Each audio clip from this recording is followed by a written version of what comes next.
The program focused on management, forestry education and training for awareness on new and emerging forest-related environmental issues. Concrete plans of action to contain identified gaps and needs included national-level training models and appropriate regional training. The overall objective was to provide platform for stakeholders in forestry education in Africa to deliberate on training for graduates to manage forests in the changing world. Researchers, civil society, private sector and government officials attended. They discussed findings of training needs assessment conducted by African Forest Forum on current needs, perspective and gender-specific training.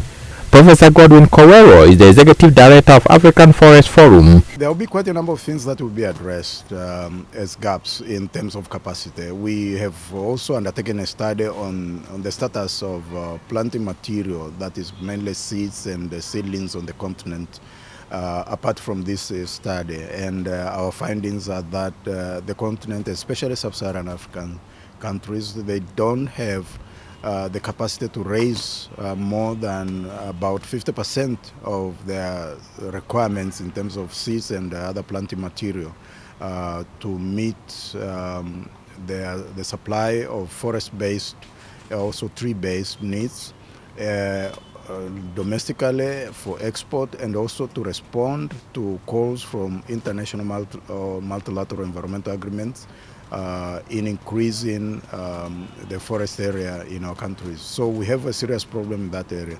But let me point out that that is not the only thing that will be addressed in this. There are many other things like how we are taking up initiatives like the green economy in our training programs.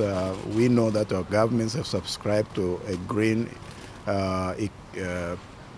economy path. Adequacy of curricular content for training models on new and emerging issues was targeted to enhance all-inclusive forestry management and development approach. Executive Secretary of the African Network for Agriculture, Agroforestry and Natural Resources Education, Dr. Wilson Kasolo, says sustainable forest management would create better employment opportunities. What we have here is how can we make forestry training relevant? How can we make forestry training interesting to the young people? And I think this is an opportunity we have to repackage the training programs in forestry so that they are as attractive as we have ICT programs. And we are saying, how can we do this? So we want to understand what is it that the young people want? What is it that the local communities expect of the training program? And those are the elements. That is the transformation we want to see taking place in our training programs in forestry so that they are responsive to the needs of the local communities, they are responsive to the needs of the youth, they are responsive to the needs of the women, so that finally when you say we have training in forestry, people are coming to it and people expect a future and they see a livelihood source out of the training programs. As Zimbabwe, we are also having challenges of a few young people wanting to join forestry. So here we are looking at the curriculum. So it means, and also the curriculum incorporating some of the things that are emerging, issues to do with climate change, issues to do with the gender.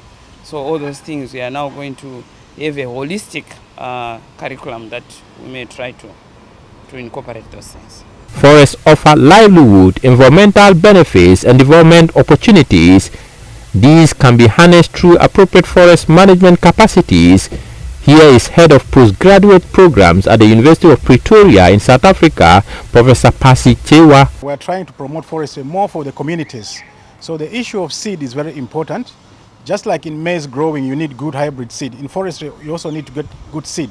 So part of the training that the people we want to train in our universities or training colleges, they should understand these things when they give the seed to the communities. So these are things that we are looking at the moment. Mahmud Mohammed-Nurudeen reporting.